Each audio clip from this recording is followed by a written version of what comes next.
there's another rule, I suppose, a dictum perhaps, that if you don't have your own story, then you're going to be a bit player in someone else's Amen. story.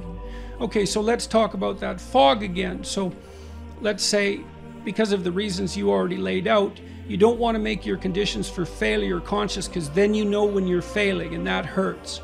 You don't want to make your plans for the future too clear, because then if you don't attain what you're looking for, it's very clear that you've lost it, which is somewhat different than failure, right?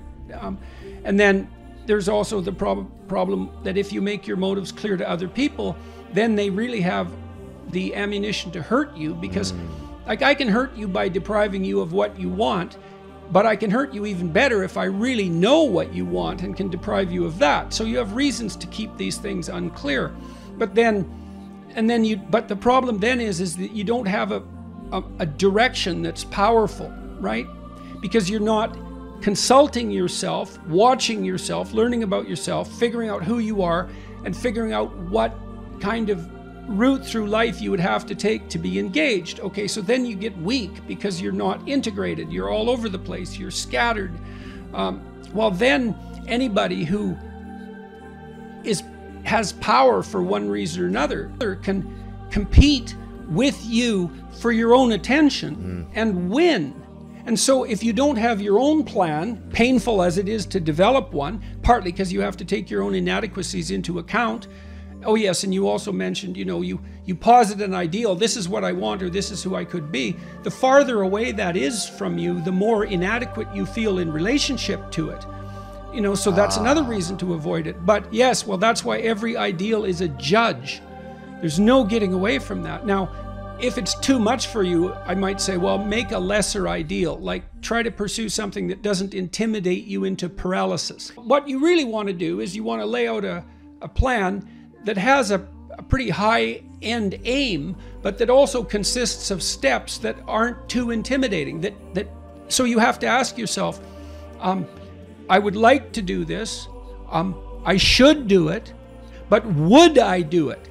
And the answer is likely to be no, often, because you know what you're like. You're supposed to go to the gym, but you don't.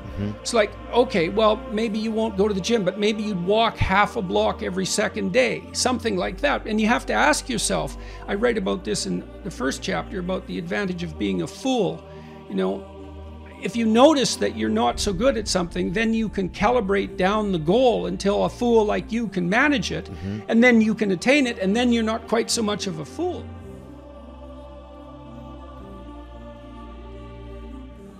If you know what you want, then you know when you're failing. If you don't allow yourself to know what you want, you can keep that foggy. If you don't set out the conditions for your success, then you can avoid your responsibility, because again, that's not clear. And the problem with wanting something is that in all probability, you're going to have to work for it. You're going to have to make sacrifices, and it's certainly possible that you want to avoid that. You might be afraid to make it clear because other people could deny it to you too, which is something I write about a fair bit in that chapter. The problem is, and failing to make any of that clear protects you right now, but it's really hard on you over the medium to long term, because if you don't make it clear to yourself what you want, or to other people, the probability that you're just going to stumble into it is pretty low. And you can put that off indefinitely, day after day, but the problem with that is that you age while you're doing that, and there's obviously a price to be paid for that. So that's chapter 3, do not hide things in the fog. I mean, it's a warning about failing to pay attention. Knowledge emerges in a very strange way. It emerges, obviously, when we learn something, we started out by not knowing it. And so what that means is that knowledge goes through a transformation process from being absolutely not there to being explicit and fully detailed. And one step of that process is emotion. And so, for example, you might find yourself frustrated, disappointed about the events of the day, but be unable to exactly specify why. That's extremely common. You know, you go home to your partner and you be in a bad mood, and you know, you'll snap at them for something and they'll say, well, what's up with you? And you'll say, well, nothing, you're just being annoying, when it's perfectly clear to both of you that there is actually something up with you. And then that disappointment and frustration, anger and sadness, let's say, or anxiety, is a sign that something isn't right. But it isn't necessarily that you're repressing knowledge of what's not right. It's that you actually don't know. And the emotion is the first step in the process by which that knowledge emerges. And you might have to sit and think and talk to your partner or to a friend for God only knows how long before you're actually going to put your finger on what it is that you're upset about. And it could be very far removed from whatever happened to trigger you in the moment. And so that's the fog. And you can keep things in the fog just by not doing that. It's really easy. It's no more difficult than just sitting there doing nothing, because creating knowledge is active and difficult. You know, attention is the basic currency, right? Everyone fights for it, and it's incredibly valuable. And it certainly is the case that it's also very tempting to turn your attention to things that grasp your short-term interest rather than, say, pursuing the causes of negative emotion. That's a good example. And of course, we have massive corporations working night and day to continually attract our attention, and there's something sinister about that, obviously, but you can't exactly lay responsibility at their feet, because there isn't that. There's a tremendous overlap between educating people, informing them, and making them attend to you, and the lines between all of those things are very foggy, let's say, and difficult to lay out. It's certainly the case that one of the ways that you can keep yourself in a fog about yourself is through distraction with external, with anything in the external world. And obviously computer technology, cell phones, games, well, not negative in and of themselves, perhaps, are there at any moment to distract you.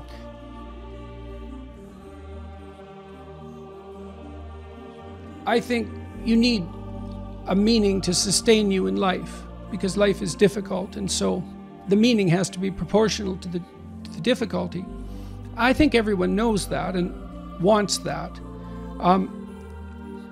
Whenever I talk to audiences about that and pointed out that it's through the adoption of responsibility that you're most likely to encounter those meanings, the audiences would generally go silent, because that isn't an equation that's often made, right? Is that, well, you need meaning, that's better than happiness. Happiness is a consequence, I would say, a fortunate consequence of the pursuit of something deeply meaningful, but almost everything that's deeply meaningful requires the willingness to adopt responsibility. And so that's a good thing to know, because you might ask yourself, well, why should I adopt responsibility? And the answer to that seems to be something like, wow. Well, it deepens your life.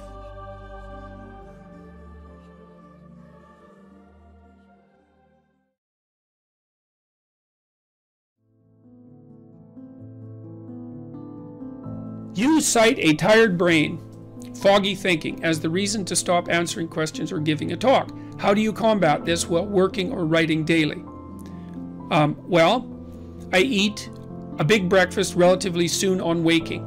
That really helps. If any of you out there are anxious, and many of you no doubt are, there'll be a large number of you who are anxious and don't eat breakfast. And there'll be a whole bunch of you out there who think, well, I don't eat breakfast, it isn't necessary. It's like, that's wrong. It's necessary. You fasted all night. If you load yourself cognitively or physiologically in the morning, your brain, stressed, will encourage your body to produce insulin. It will take all the blood sugar out of your blood, and then you're done for the day.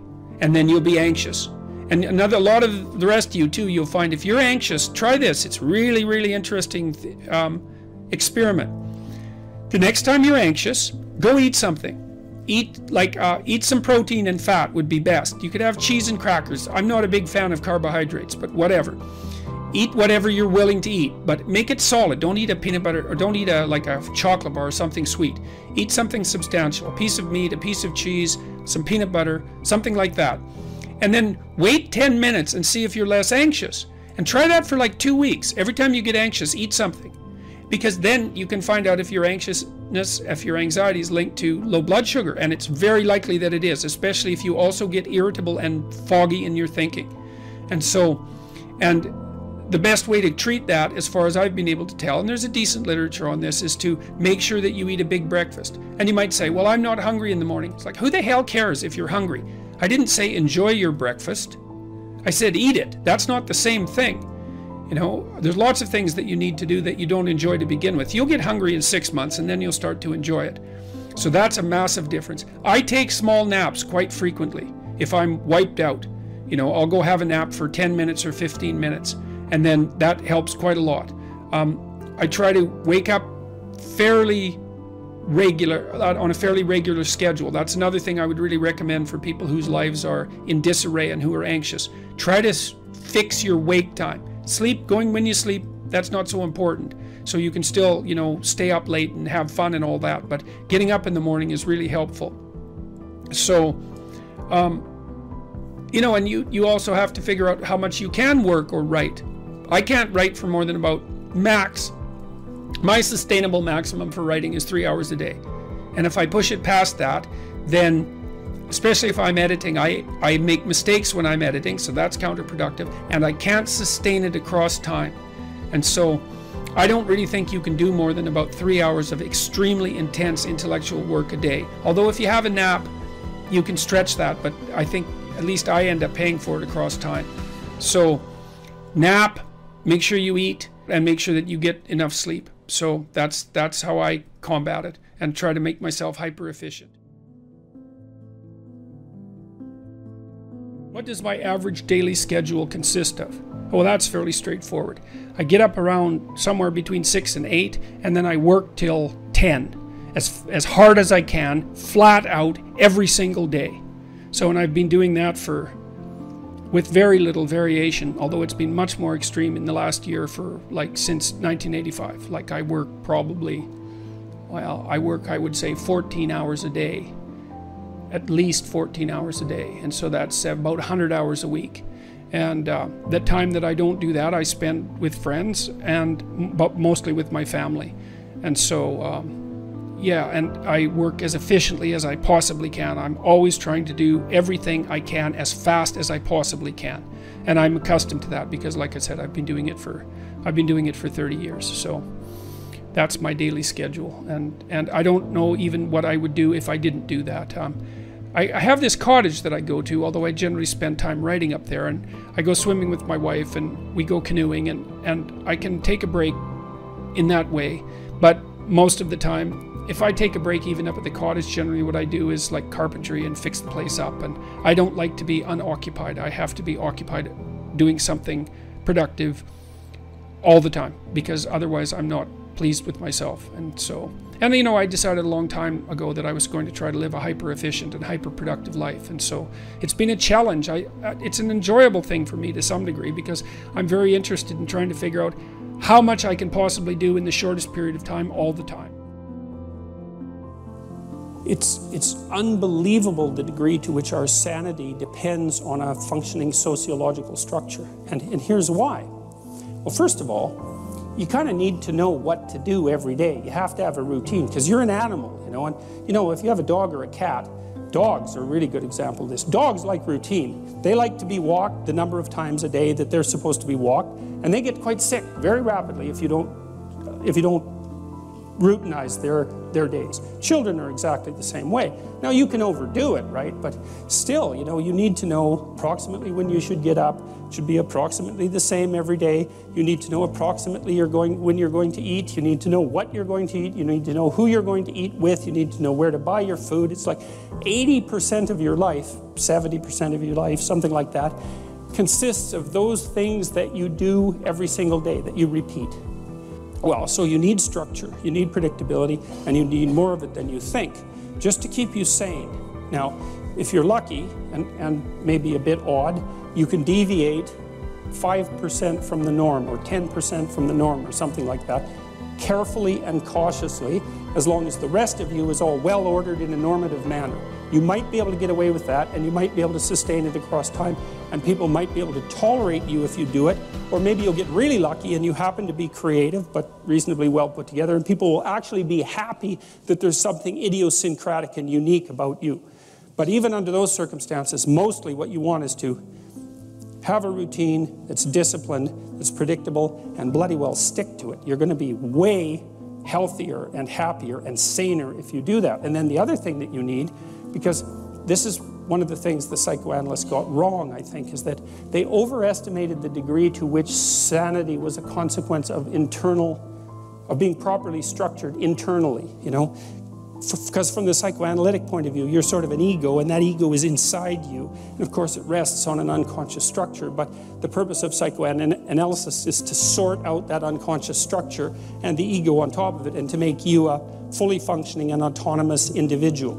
But there's a problem with that, because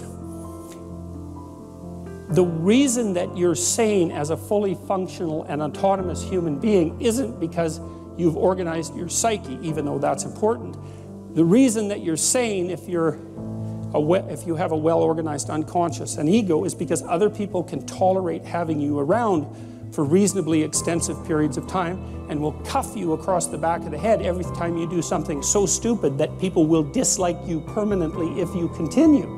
And so what people are doing to each other all the time, just non-stop, is broadcasting sanity signals back and forth, right? It's like you smile at people if they're not only behaving properly, but behaving in a way that you would like to see them continue to behave. You frown at them if they're not, you ignore them if they're not, you shun them, you roll your eyes at them, you manifest a disgust face, you don't listen to them, you interrupt them, you won't cooperate with them, you won't compete with them. It's like you're blasting signals at other people about how to regulate their behavior so frequently, well, it just makes up all of your social interaction.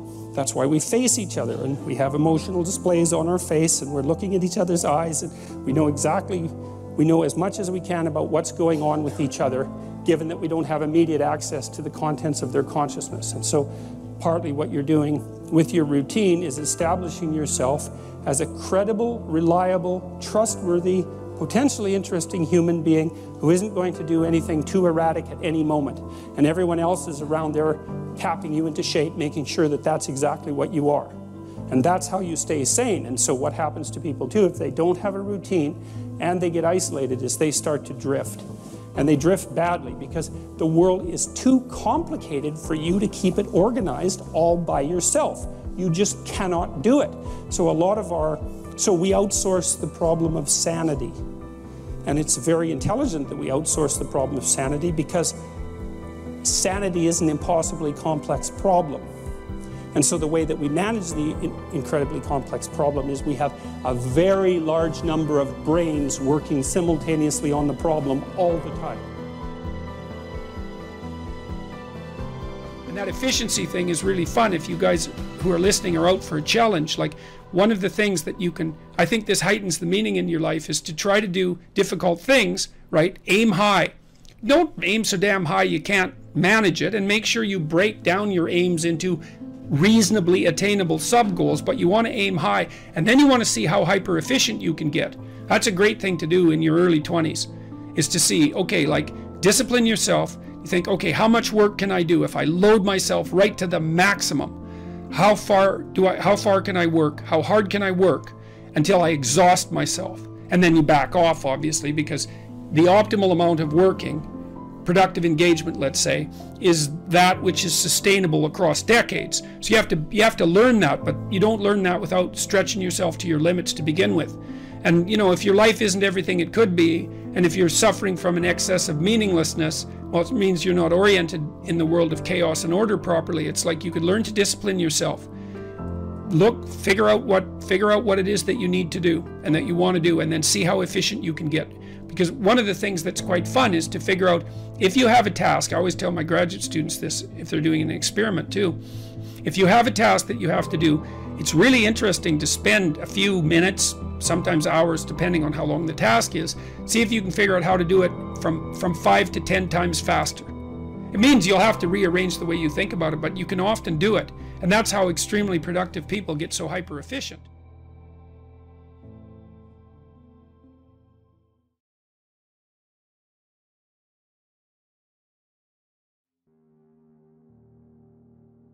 Pinocchio is transformed into a victim, and he's offered this identity, and he takes it. Now it's partly because he's deceived and manipulated, but it's also partly because the fox offers him the abandonment of responsibility as payment for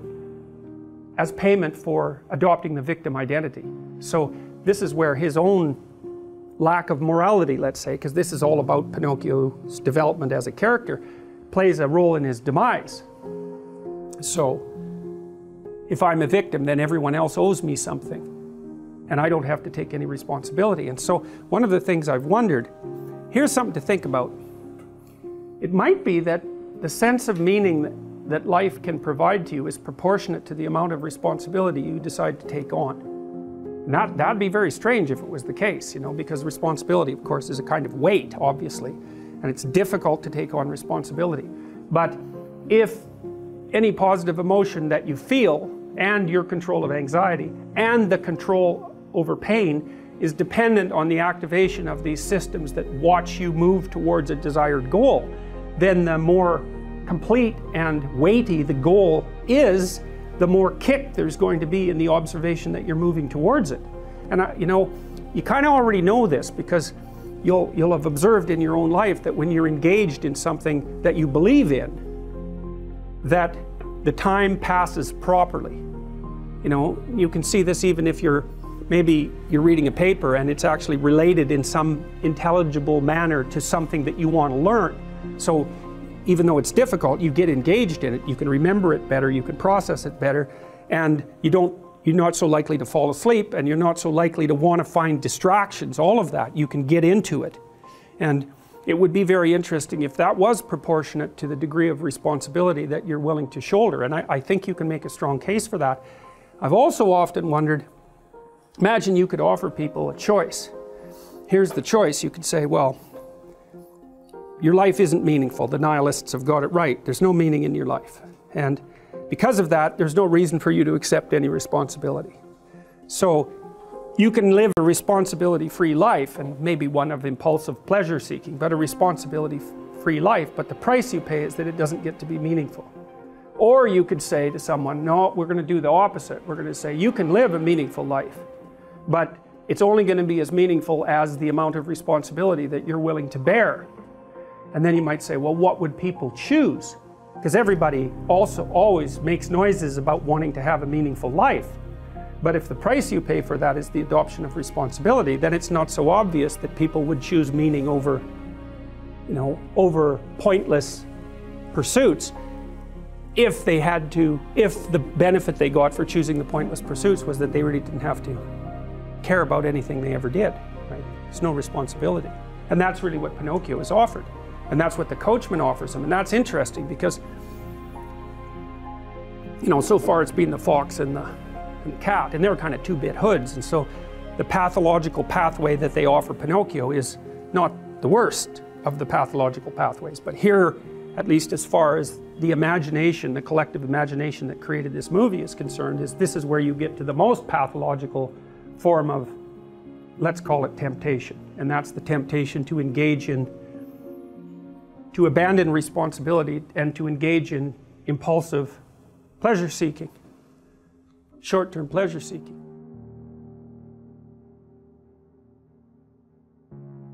So here's the fox pretending to be a doctor, investigating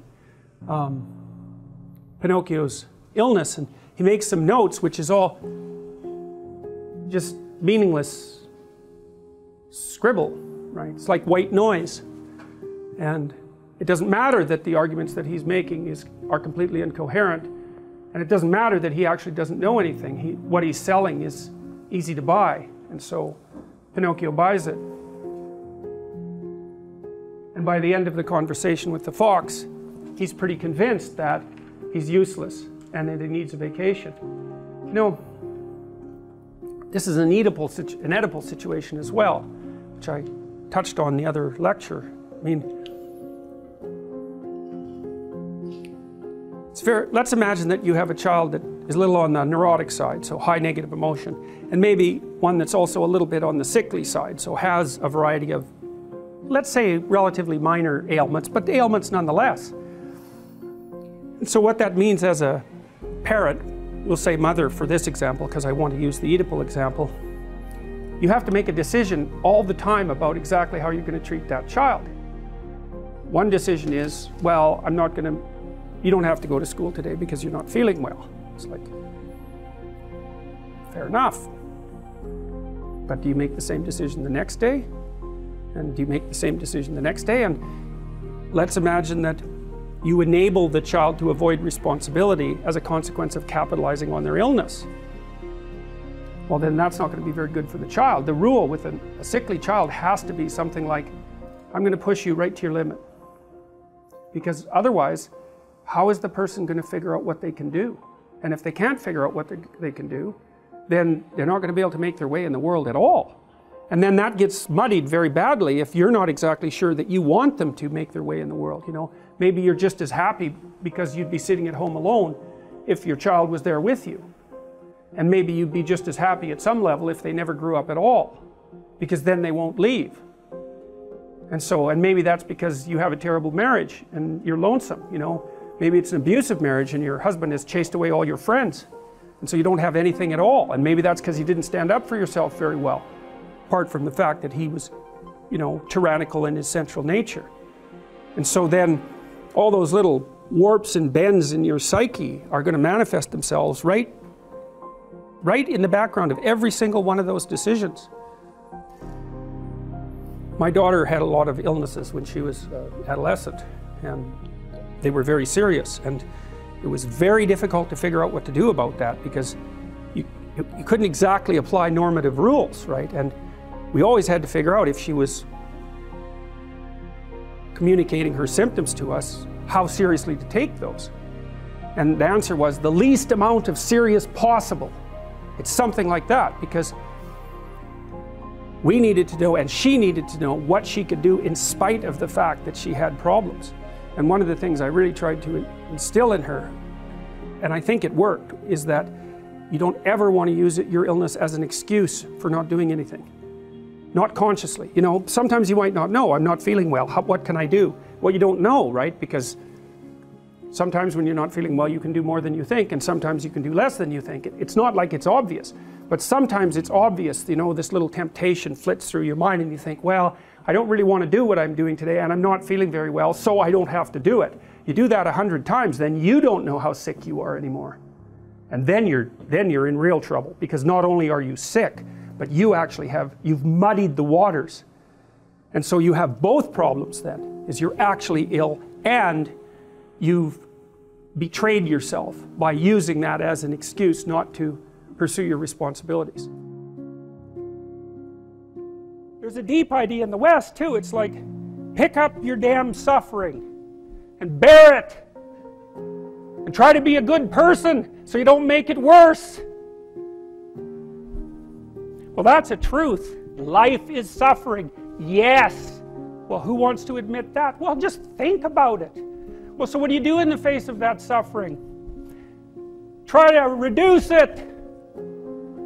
Start with yourself. What good are you? Get yourself together, for Christ's sake, so that when your father dies, you're not whining away in a corner, and you can help plan the funeral, and you can stand up solidly so that people can rely on you. That's better. Don't be a damn victim. Of course you're a victim. Jesus, obviously. Put yourself together. And that's the other message of the West. It's like, how do you overcome the suffering of life? And I'm not saying it's only the message of the West. How do you overcome the suffering of life? Is be a better person. That's how you do it. Well, that's hard. It takes responsibility. And I think, you know, if you said to someone, you want to have a meaningful life? Everything you do matters. That's the definition of a meaningful life. But everything you do matters. So you're going to have to carry that with you. Or do you want to just forget about the whole meaning thing, and then you don't have any responsibility, because who the hell cares, and you can wander through life doing whatever you want, gratifying impulsive desires for how useful that's going to be, and You're stuck in meaninglessness, but you don't have any responsibility. Which one do you want? Well, ask yourself, which one are you pursuing? Get yourself together. Transcend your suffering. See if you can be some kind of hero. Make the suffering in the world less. Well, that's the way forward, as far as I can tell, if there is any way forward.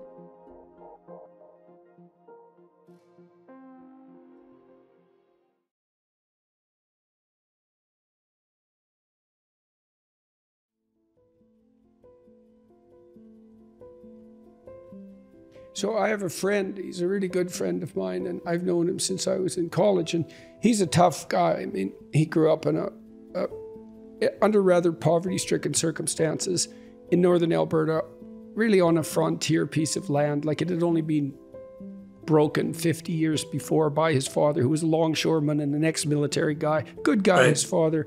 But this guy grew up, and he is tough. He worked in lead smelters, and he wandered around Western Canada. And he was my roommate when I went to college, and is still a good friend of mine. And he ended up working with, like, delinquents. He went into social work, oddly enough, and he ended up working with some of the worst delinquents in Canada.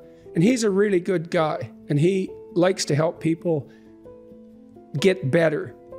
But he isn't naive at all. And then part of the reason that he was good at working with the delinquents was because there were no tricks they could get up to that he couldn't see right through. And that was partly because he had a real integrated shadow. I mean, I'll give you an example of him.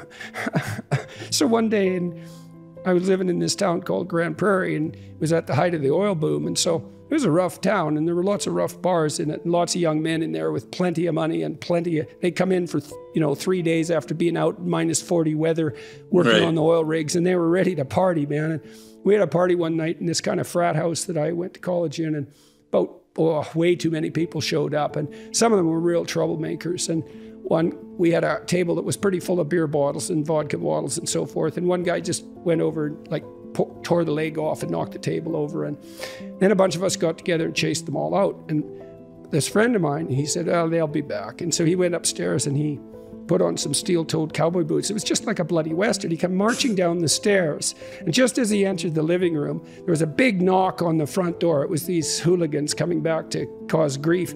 And he just didn't break stride. He opened the door. He pulled open the door, and there was a guy standing there ready to fight, and he kicked him underneath the chin with his steel-toed cowboy boot, knocked him right over the front porch, and the battle was on. But that was exactly what he was like, And his shadow was integrated. He was a great roommate.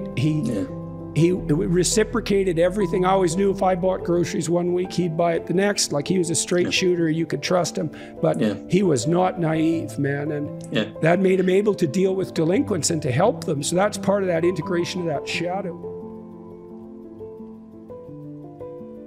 Yeah, I go very deeply into the shadow in a chapter in my last book, The Laws of Human Nature.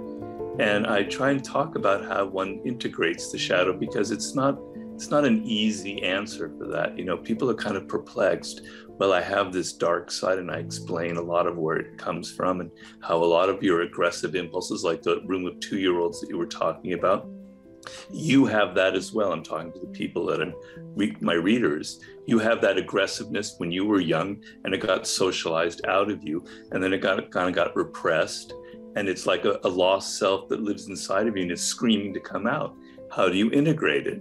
And so the main thing is you have to be aware that you have this shadow side. You can't run away from it. You have to acknowledge that it exists. You almost have to embrace it in a way. A good parent too does everything he or she can not to repress that. Like, what you want to do with children is you want them to be forceful. You want them to have some power. Exactly. You want them to integrate that capacity for aggression into, well, let's say, lucid conversation. You want them to be able to stand up for themselves in family discussions. If you just punish them for being aggressive, let's say, for talking back or something like that, you don't guide that into more sophisticated development. You see this in schools too now. When my kids went to school, this was so dumb. We had a rule in our house, which was, you don't have to follow stupid rules. That's a good rule. But if you get caught, you have to put up with consequences. So one rule was, the school had, not only could you not throw snowballs, You couldn't make them. And so they were trying to, yeah, exactly. You should shake your head. That's for sure. It's like, because their answer, and this was all politically correct nonsense, you know, non-competitive games. We're only going to play non-competitive games. Yeah, it's like, first of all, you know, I studied Piaget. Yeah. A hockey game is not competitive exactly, because in a hockey game, well, no one brings a basketball. Everybody plays hockey. So that's cooperation. And then on the team, you have to cooperate. And like, if you're the star, but you never pass, you're just a dumb son of a bitch. You're not the star. And so there's tremendous amount of cooperation in all those competitive games. They're integrated. And this idea that, you know, you make children better by not allowing them to be competitive. It's disgusting. It is. It's that. Well, that's the Freudian devouring mother, right? That's, oh, well, everyone's safe and no one's going to ever hurt anyone. And that's kind of where a lot of young people are, you know, they enter the world where they've been coddled, where they think that there are no winners, that everyone is, you know, it's just win-win situations. And that's where they get really shocked by the realities of the world. So all this coddling and this idea that there doesn't have to be a winner. We don't have to get prizes for first place. Everybody should get a prize. You know, all you're doing is setting your children up for massive, you know, shocks when they enter the world and they see that it's not like that. Yeah, and then they get disillusioned and depressed, you know, or traumatized by it. I mean, when my son's hockey team in his school, they won the city championship, which was a big deal, you know, and the school was pretty happy about that. To his credit, so was the coach. But the principal, who was this authoritarian empath, she was an awful person, I thought. Authoritarian empath. Well, that's interesting. Yeah, well, yeah. So she used like moral that. virtue as a club. Yeah. Oh, no, it was, well, there's plenty of those people around. And she said, well, really, today we're all winners. And the coach had exactly. No, it is sickening because and you know, my son was just appalled by it, but the coach had enough guts. He said, no, the hockey team won. And it's not like the kids in the school were jealous. Some of them were, obviously, but most of them were really happy, like you are when your sports team wins, that, you know, and most people are generous enough so that they're able to celebrate someone else's victory without. And that's the same. I saw this with birthday parties. I just bloody well hated this. It's like, well, every child gets a gift bag. It's like, no, you know, they have their damn birthday. Every child doesn't need a damn gift bag. And this same naive, treacly, and it's authoritarian too, because it imposes this kind of view of the world. It's like, no, it's this kid's day to be special. That's why we're celebrating this kid. The rest of them, if they can't take that, it's like, there's something wrong with the way that they've been treated and attended to. Well, a lot of my books, I've tried to remove the kind of taboo or the negative associations we have with the word like power or with the word ambition. You know, I try and say ambition is a good thing. It means that you believe in yourself, you have some self-love, and you believe you're worth something, and you want to go out and achieve and create something worthwhile for other people. So ambition is a positive thing. But so many people are just kind of embarrassed about being a human being, embarrassed about our primate nature, embarrassed about our own aggressive impulses. This is partly why boys are failing in our schools now at a disproportionate rate, you know. And I see there's an assault of the sort that you're describing on the better part of striving masculinity. And, you know, I had a friend who killed himself because he identified his ambition with, you know, the patriarchal force that's devouring the environment, let's say, and that's you know, the cause of historical horror. And you might say, well, no one takes that onto themselves to that degree. And that's, well, you can say that, but that you just don't know what the hell you're talking about. People take that onto themselves all the time. And then they start to identify the best part of them that strives forward with the destructive impulses of humanity. And they're so ashamed because they can't do anything good then, but in principle, you know, he tried to be as inoffensive and harmless in every possible way as he possibly could, and it just sucked all the life out of him. You end up turning that aggressive energy on yourself is what ends up happening, and that's maybe leads to suicide, the ultimate kind of self-aggression. I know that I personally have, as I said, I definitely have a shadow side. I'm very aggressive and extremely competitive, and I have a lot of anger. So a lot of those experiences in my youth made me very angry. But the way I kind of integrated my shadow, I'm not saying this is a model, but the way I integrated it was through my books. I kind of that anger kind of seeps through the material that I write. And I find I can only write when I have that kind of anger. But I don't rant. I don't yell and kind of put people down. I kind of channel it into something productive and something creative. People have commented, you know, some of the people who've criticized me that I'm an angry person, and which isn't true. But it's definitely that anger, that capacity for anger definitely is something that gives you force, and it can push, and anger definitely. So psychophysiologically, so imagine that, this is obviously a thought experiment, but imagine you're chasing a cat with a broom. Well, the cat's gonna run from the broom. But if you corner the cat with the broom, it will attack you, even though it's just a cat. Well, and the reason for that is that fear will facilitate either freezing or escape. But sometimes fear isn't the right response, and anger will suppress fear. And so one of the tools that we have at our disposal psychologically is anger as an antidote to the terror that would otherwise freeze you.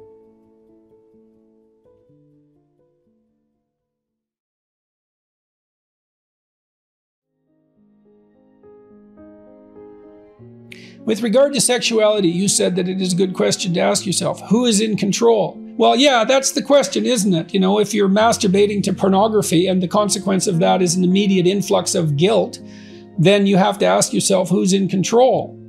And that's a really important question, who's in control?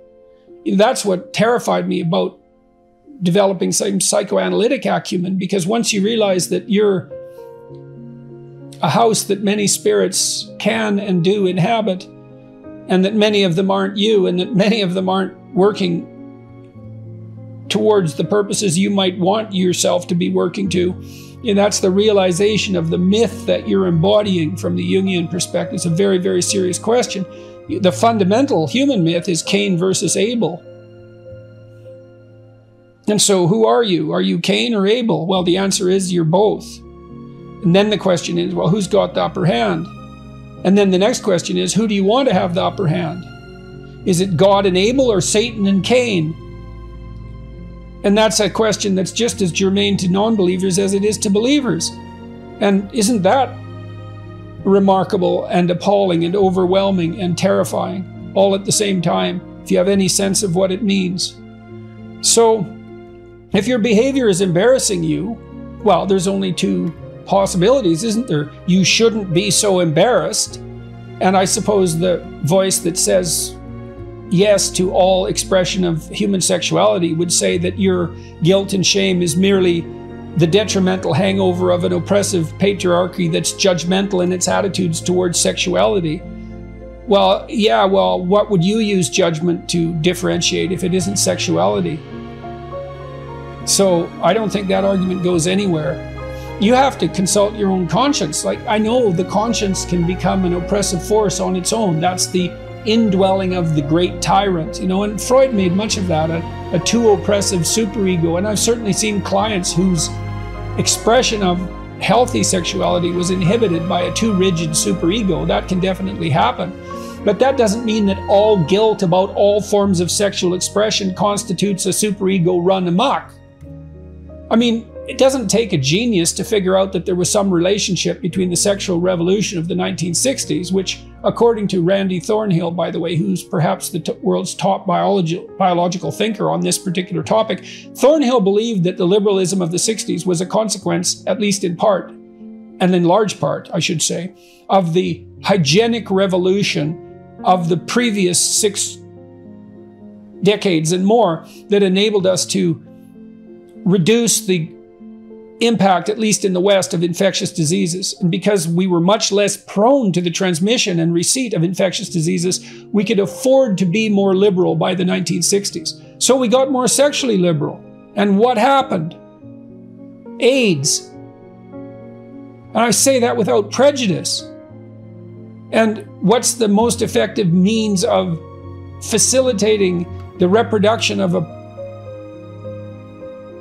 deadly virulent agent and its propagation through the population?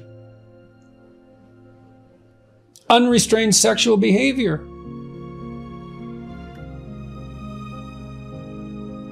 Sexual shame is there for a reason, and it's not a trivial reason. And it's not just going to go away because we may wave the magic wand and make the patriarchal oppressor vanish. And that's not going to happen either, by the way. So if you're ashamed about your sexual behavior, then you have to ask yourself, is the shame wrong or is the sexual behavior wrong? And I'm asking you, I'm not judging your behavior, because what the hell do I know about you? And I have enough trouble with my own behavior. So, you know, this is on you. Is your shame what you should be dispensing with, or the behavior? And, you know, it might be a little of column A and a little of column B, because life is never simple. But if you don't feel ennobled by your porn-related masturbation, then perhaps that means it's of questionable utility. I certainly don't see it as a stabilizing social force. I don't see it as something people do in public and brag about. And I know that sexual behavior is private and should remain that way, but you get what I'm driving at. So, look, I think people shouldn't lie, especially to themselves. And I think repeatedly engaging in a behavior that you judge yourself to be morally reprehensible is a form of performative contradiction, which is the acting out of a lie. And I suspect you know that, or you wouldn't be asking the question. And so, you know, what should you do with pornography? Well, you know the answer to that, and so does everybody else. Everyone knows it's not good. It's not good for those who produce it.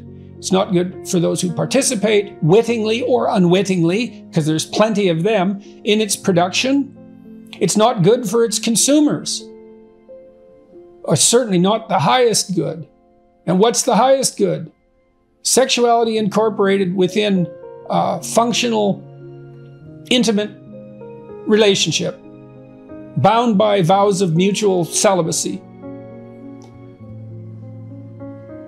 And we all know that too. That stabilizes our families. It stabilizes our societies. It stabilizes our psyches. And so anything you do that isn't in service of that goal is likely to be counterproductive. And I suspect it's your own psyche, your own soul telling you that. So,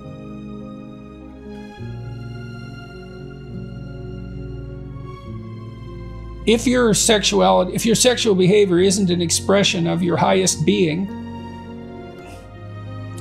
then it isn't serving you in the deepest sense. You're serving it. And that's what your shame indicates. So, get out there and find a partner and commit to her or him. And do you have any advice on what to do with porn and masturbation? The less porn, the better. That's my advice. But let's make that more specific. To the degree that use of porn and masturbation is undermining your sense of yourself and providing you with a dearth of motivational reasons to get out there and engage with a real partner, then it's definitely not in your best interest, and that's what your conscience is telling you. You know, and it's the expedient at the expense of the meaningful. Obviously, right? Obviously, there isn't any more obvious manifestation of the expedient at the expense of the meaningful than pornography and masturbation. And that's hardly a heroic path. So maybe the less of it, the better. I'm aware, by the way, of the statistics showing that the introduction of pornography into a community doesn't raise but lowers rape probability. I think that's a separate discussion from this, but I just want you to know I'm not ignorant of that. Who's in control? That's the issue. Is it you, or is it the sexuality that's in control? Have you integrated your sexual life into the rest of your life so that the whole thing makes a harmonious balance? And are you in charge, or is it in charge, so to speak? Because if you're not in charge with that harmonious balance, then things are going to waver wildly out of control, and you're going to find yourself in dreadful trouble. That happens whenever any given drive, or really any given value, predominates to the exclusion of all else. Now, it seems to me that sexuality is best handled within the confines of a relationship. That's the classic ethical solution to the problem. It's because sexuality brings with it a tremendous amount of responsibility. Now, people don't like to think that, especially people who I would say are low in conscientiousness, let's say, or high in impulsivity. It's easy for people to believe in, what would you call it, casual sex, which is not something that I think exists, because I don't think you can divorce sex from its sociological or political or economic or psychological consequences. There's no such thing as casual sex. I think the reason for that is that the consequences of sex are too dramatic. It's not just pregnancy and disease, let's say, which are both as dramatic as consequences can be in life, but also the fact that there's no disentangling sexual behavior from emotional behavior. Or maybe you could say even worse, if you try to disentangle your sexual behavior from your emotional behavior, then I think what happens is that you end up cold and cynical. I mean, if you're, let's say, if you're a serial, if you have a lot of one-night stands and a lot of casual partners, then first of all, there's not much discrimination between one partner and the other, and so in some sense you're in a loop and just repeating the same act over and over. But you can't, there's nothing deep about it. There's nothing that enables you to establish a relationship with another person. And I think that I think that you corrupt your soul in that way, and that you hurt yourself across time, and of course you're going to hurt other people as well. So I'm not a big admirer of the casual sex idea. I think it's a demented adolescence fantasy, fundamentally. It just doesn't work out in the real world. Now, healthy self-restraint, well, with regards to sexuality, it's the same with everything else, is that there's the necessity to forego immediate gratification for the purpose of medium to long-term thriving, let's say.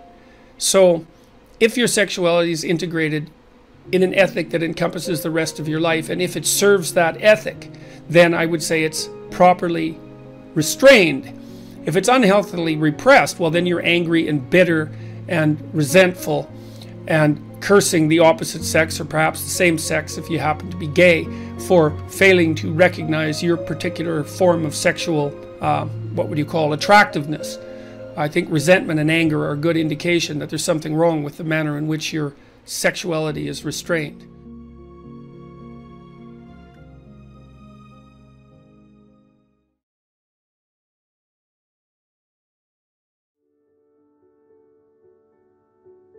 You organize your perceptions in relationship to a goal. So, for example, if I want to walk across the stage, then I'll specify my endpoint, and I'll see that in high resolution. And then I specify the pathway, and the observation of that untrammeled pathway produces positive emotion, because positive emotion is an index of an untrammeled pathway towards a valued goal, which is also something that's very interesting to know, because it suggests that there's no positive emotion without a goal. It also suggests that the more noble the goal, the more complete and elevated the positive emotion. And that could be true. That could be true, you know, and it's the case as well that when you organize your perceptions around a goal, that provides a container for your negative emotions. So if I want to walk across the stage because I think that getting to the other side is preferable to being here, so that's a hierarchy of value, that place is better than this place, then when I observe myself undertaking the actions that will get me to that place, that's comforting and provides security, because it shows that the structure that I'm using to organize my perceptions and to reduce the world to manageability is sufficiently accurate so that I can implement it. And so we seem to inhabit those structures all the time. Whenever we're looking at the world, whenever we're interacting, we specify a goal, and so that's an ethical enterprise, and we organize our emotions within the specification of that goal, and then we produce hierarchies of goals. So, you know, you sit down in front of your computer so you can write a paper, and you write a paper so that you can finish an essay, and you finish an essay so that you can get a grade in a class, and get a grade in a class so that you can graduate with a degree, and you do that so that you can get a job, and you do that so that you can be, what, a good husband, a good wife, a good citizen, and you do that so you can be a good person.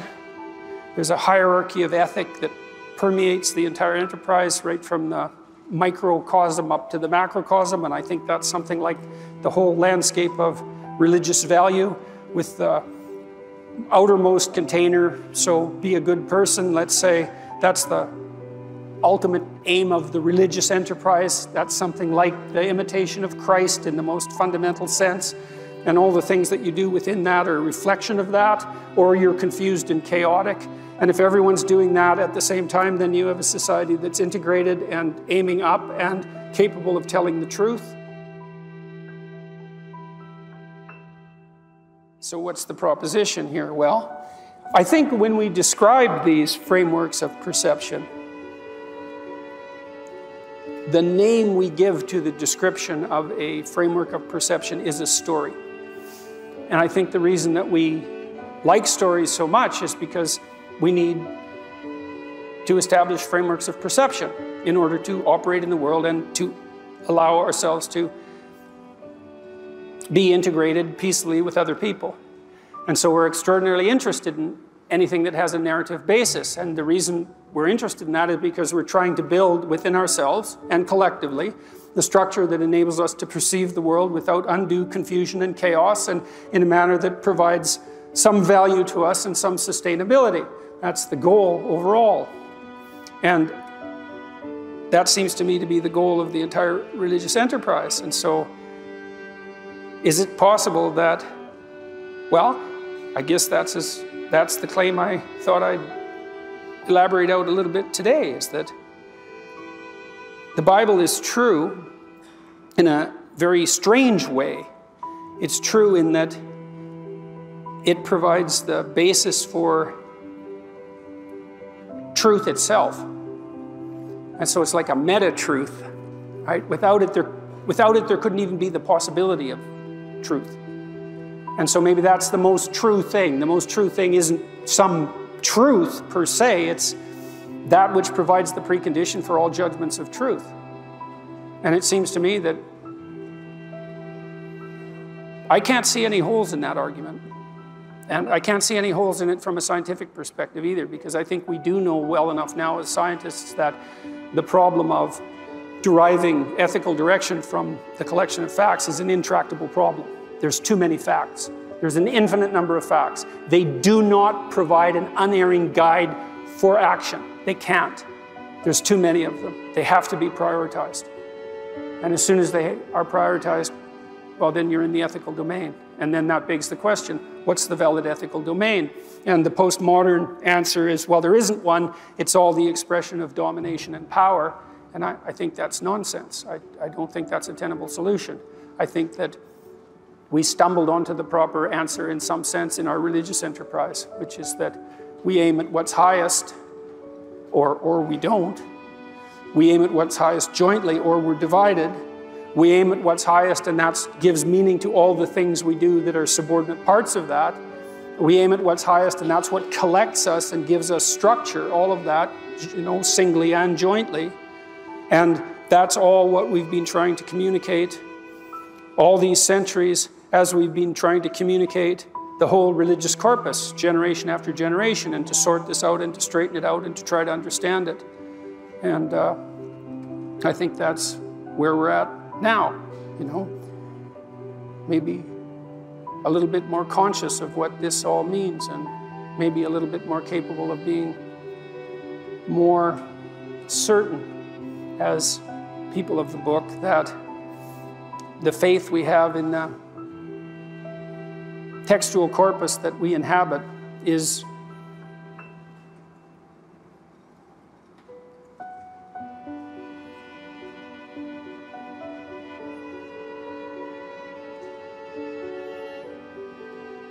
we just haven't done better than that. And we strive to flesh it out, we strive to understand it, but fundamentally, it seems to be true in that fundamental sense that I just described. If you orient yourself properly, and then pay attention to what you do every day, that works. And I actually think that that's in accordance with what we have come to understand about human perception, because what happens is that the world shifts itself around your aim. Because you're a creature that has an aim. You have to have an aim in order to do something. You're an aiming creature. You look at a point and you move towards it. It's built right into you. And so you have an aim. Well, let's say your aim is the highest possible aim. Well then, so that sets up the world around you. It organizes all of your perceptions. It organizes what you see and you don't see. It organizes your emotions and your motivations.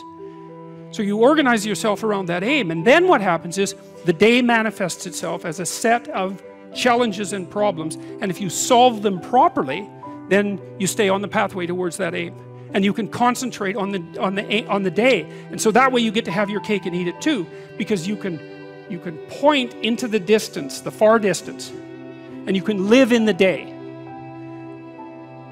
And it seems to me that that makes every moment of the day supercharged with meaning. That's how, because if everything that you're doing every day is related to the highest possible aim that you can conceptualize, well, that's the very definition of the meaning that would sustain you in your life. Well, and then the issue is, well, back to Noah. Well, all hell's about to break loose and chaos is coming. It's like when that's happening in your life, you might want to be doing something that you regard as truly worthwhile, because that's what will keep you afloat when everything is flooded. And you don't want to wait until the flood comes to start doing that, because if your ark's half built and you don't know how to captain it, the probability is very high that you'll drown.